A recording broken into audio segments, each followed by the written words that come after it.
O Senhor esteja convosco. Proclamação do Evangelho de Jesus Cristo, segundo Mateus.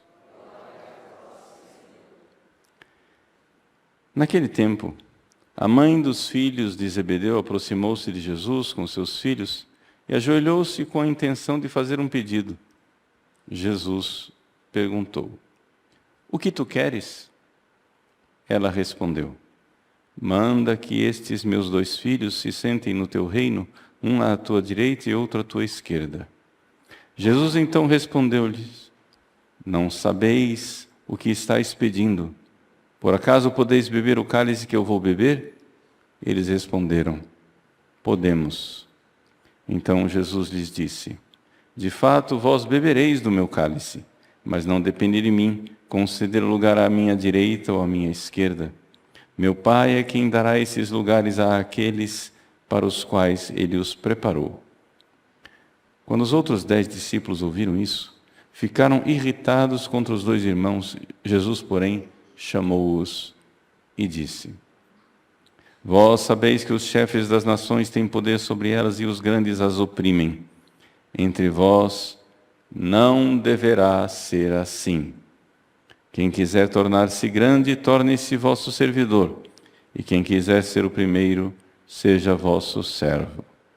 Pois o Filho do Homem não veio para ser servido, mas para servir e dar a sua vida como resgate em favor de muitos." Palavra da salvação.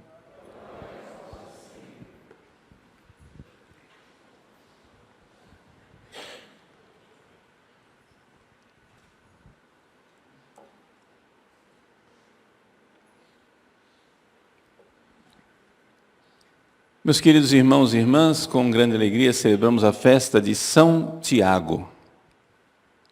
Dos 12 apóstolos, São Tiago, junto com Pedro e João, faz parte daquele círculo mais íntimo de Nosso Senhor.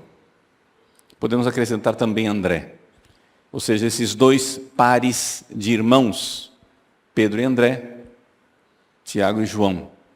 Nós sabemos que a vocação deles aconteceu dessa maneira. André e João eram discípulos de São João Batista. E então São João Batista disse: "Eis o Cordeiro de Deus." Eles seguiram. Jesus olhou para eles: "Mestre, onde moras?" Jesus disse: "Vinde ver." E ficaram com ele aquela noite. E então, dali, esses 2 irmãos que já tinham encontrado Jesus foram dizer para os outros irmãos. E é assim que então Tiago entra no círculo íntimo de Jesus. Jesus, que nasceu em Belém, mas depois cresceu em Nazaré, que fica no norte, na Galileia, não é? Começou o seu apostolado exatamente lá na Galileia, onde começou os seus primeiros discípulos. Foi na beira do lago da Galileia que então Jesus, após uma pregação,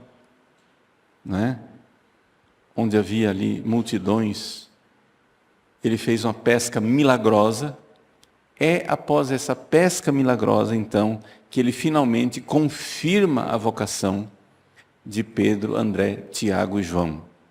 E eles, deixando tudo, deixando as redes, deixando a pescaria, começam a seguir Jesus.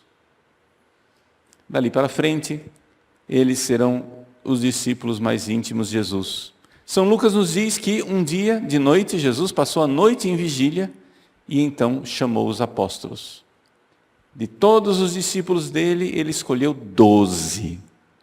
É importante nós enxergarmos isso, que Jesus não trata as pessoas com igualdade. Não. Jesus, querendo amar todos, ele privilegia alguns. Como assim, padre? Sim. Porque esses alguns que são privilegiados são um dom para os outros. são um presente para os outros. Não é? Como Santa Teresinha falava de Nossa Senhora. Perguntaram para ela: Irmã Teresinha, a senhora gostaria de ser como a Virgem Maria? E ela parou, pensou, vendo que Nossa Senhora é privilegiada, né? Que Nossa Senhora é a Imaculada Conceição, que Nossa Senhora é mais do que tudo, é a maior de todas as criaturas, a mais gloriosa, a mais santa, a mais... Ela parou, pensou e disse: não. Por que você não quer ser igual a Virgem Maria? Porque Maria não tinha uma mãe tão boa. Ou seja, essa intuição de que, vejam, a Virgem Maria é grande, mas Deus nos deu a Virgem Maria como mãe para nós. E dando essa mãe, fomos nós privilegiados. Então Deus privilegia Maria para nos privilegiar com o seu dom. Deus, Jesus, escolheu os 12 apóstolos e os privilegiou para privilegiar os discípulos, porque os apóstolos passam a ser um dom para nós. Destes 12 apóstolos, Jesus privilegiava 3: Pedro, Tiago e João. Às vezes estava André, às vezes não, né? Mas esse grupinho privilegiado foi escolhido para estar em momentos importantes. Na ressurreição da filha de Jairo, na transfiguração no alto da montanha, na desfiguração no Horto das Oliveiras, enquanto os outros 9 apóstolos não estavam presentes. Eles são testemunhas primeiras das coisas mais íntimas de Jesus. Então, de fato, porque Jesus os tratava de forma diferente, e isto se notava a olhos vistos, a mãe de João e Tiago, empolgada, né? E talvez também, né, incentivada pelos filhos, vai lá e pede para Jesus. A mãe dos dois chamava-se Salomé, né? Salomé vai lá e pede para que eles tenham lugares especiais. E Jesus então faz a profecia do cálice do martírio para os dois. E é exatamente esse privilégio de amor que Tiago recebeu. Tiago recebeu o privilégio de ser o primeiro dos apóstolos a derramar o sangue por amor a Cristo. A tradição nos diz que Tiago, uma vez que houve Pentecostes, ele saiu para pregar o Evangelho. Diz uma lenda que ele teria chegado até a Espanha. Lá, os primeiros frutos de evangelização não foram muito bons. Ele foi rejeitado. Nossa Senhora, que ainda estava aqui nesse mundo, né? Ainda não tinha subido aos céus, privilegiou São Tiago com a primeira aparição dela. Nossa Senhora ainda estava aqui nesse mundo e ela aparece lá na Espanha, em cima de uma coluna, Nossa Senhora do Pilar. É a primeira de todas as aparições de Nossa Senhora. Ela ainda aqui nesse mundo. E então, diante dessa aparição de Nossa Senhora, São Tiago volta para Jerusalém. E é martirizado por Herodes Agripa em 44 depois de Cristo. Só curiosidade, quem é Herodes Agripa? Teve um Herodes, chamado Herodes o Grande, que perseguiu Jesus quando ele nasceu, que fez Maria e José fugirem para o Egito. Morreu. Aí eles voltaram.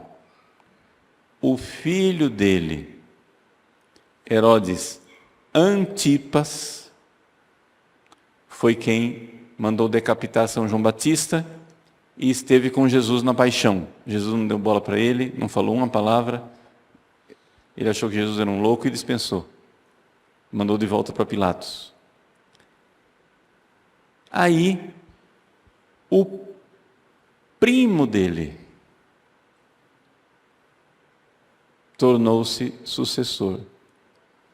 Então, esse era neto de Herodes o Grande e primo do Herodes, ou seja, neto do Herodes que perseguiu Jesus nascido e primo do Herodes que condenou Jesus à morte.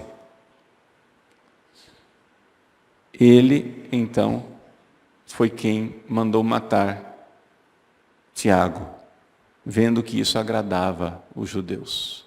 Tiago foi decapitado, né, no ano de 44 depois de Cristo.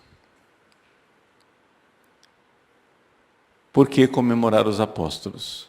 Eu gostaria aqui que vocês então recebessem mesmo essa luz da festa dos apóstolos. Vejam só, levar alguma coisa assim bem concreto para a vida de vocês. É importante vocês entenderem o seguinte: quem quer ter vida de oração, se você quer ter uma vida de oração, você precisa conhecer muito o dogma e a doutrina da igreja, o ensinamento dos apóstolos. Os mestres espirituais, como o bem-aventurado Frei Maria Eugênio, eles insistem nisso. O Frei Maria Eugênio, ele viveu na nossa época, século XX, e ele viu qual era a dificuldade do homem do século XX na hora de rezar. Todo mundo quer rezar, ter sentimentos, mas termina na heresia, na maluquice. Por quê?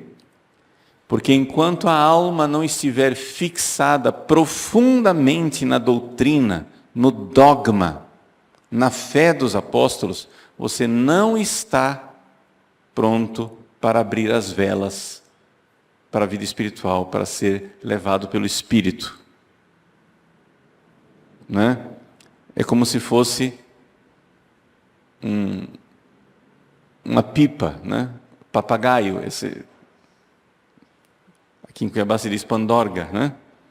Uma pipa papagaio que as crianças têm com o vento, leva a pipa para o alto, mas tem que ter uma linha que segura. Sem vento, ela não voa, mas sem linha, ela também se perde. O vento do Espírito que sopra na vida espiritual precisa ser fixado no chão pela doutrina dos apóstolos, para não nos tornarmos hereges. A história da igreja abunda em exemplos de gente que, querendo ser grande místico, perderam a alma e foram para o inferno. Pessoas místicas, cheias do Espírito Santo, mas que não estavam fixadas no dogma da igreja, na fé da Santa Igreja Católica Apostólica Romana, nos concílios, nos papas, na fé de 2000 anos. Se você não fixar o seu coração nessa realidade, você vai virar um bruxo, um herege, um doido, um feiticeiro, um maluco. Ah, porque o Espírito Santo me disse, o Espírito Santo me disse, o Espírito Santo me disse, o Espírito Santo me disse. Tá, mas onde que está no catecismo? Nos concílios ecumênicos, na doutrina da igreja, no dogma, na fé dos apóstolos. Porque senão você está virando fundador de igreja. Você está inventando outra religião. Como fez Lutero. O cardeal Caetano, dos primeiros examinadores, quando Lutero ainda era, aspas, católico oficialmente, não tinha sido excomungado ainda, o cardeal Caetano foi lá, examinou Lutero, quando ele viu Lutero explicando as coisas dele, ele disse: não, mas você é fundar uma outra religião. Você está pondo pelo avesso tudo. E assim são os fenômenos, aspas, muito carismáticos, muito espirituais, que vão criando heresia, né? Desde o início do cristianismo. Teve, por exemplo, o montanismo. Montano disse, Jesus iria enviar o Paráclito. Aí Montano disse, sou eu. Eu sou o Paráclito. E começaram uma nova seita, porque ele é o Espírito Santo. Durante a Idade Média, né, um monge calabrês chamado Joaquim de Fiore começou toda uma ideia de vida espiritual que não estava fixado nos dogmas, toda invencionice. Os franciscanos, seguindo Joaquim de Fiore, criaram também os espirituais, que virou tudo heresia, virou tudo maluquice. E é dessas maluquices que surgiram depois o protestantismo e tantas outras ideias.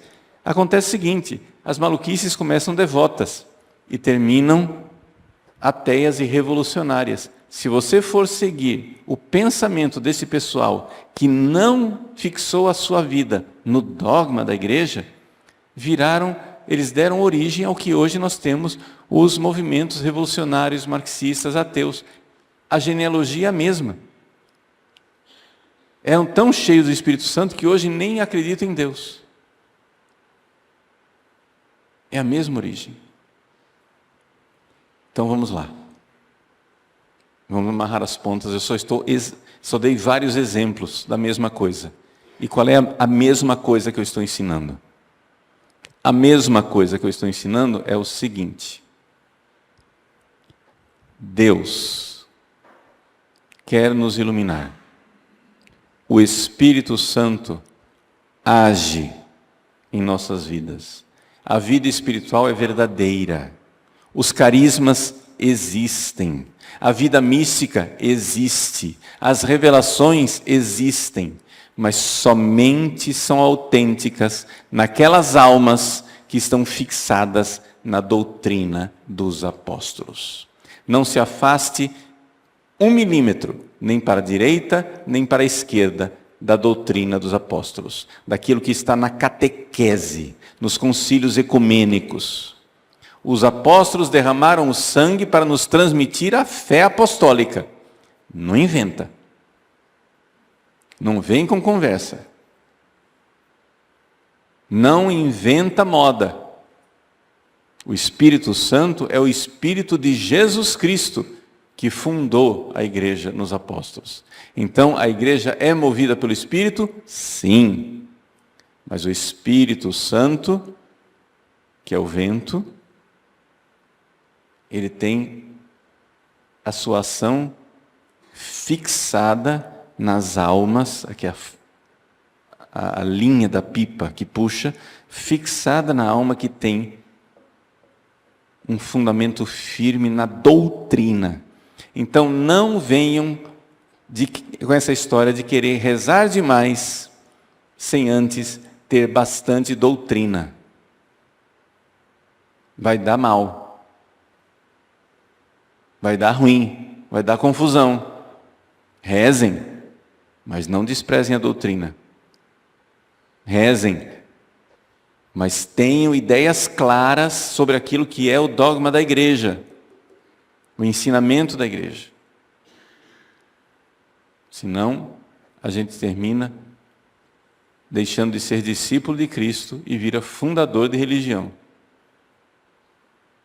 É isso que a história da igreja nos mostra, e foi por isto, para nos dar esta firmeza, que a igreja é fundada na fé dos apóstolos. A Jerusalém celeste, quando descer do céu, terá estas 12 colunas, esses 12 fundamentos gloriosos, os 12 apóstolos. Nós temos que ter muita devoção e agradecimento aos apóstolos, porque se um dia nós entrarmos no céu, e Deus quer que nós entremos, nós entraremos porque eles foram o fundamento de toda a nossa vida espiritual.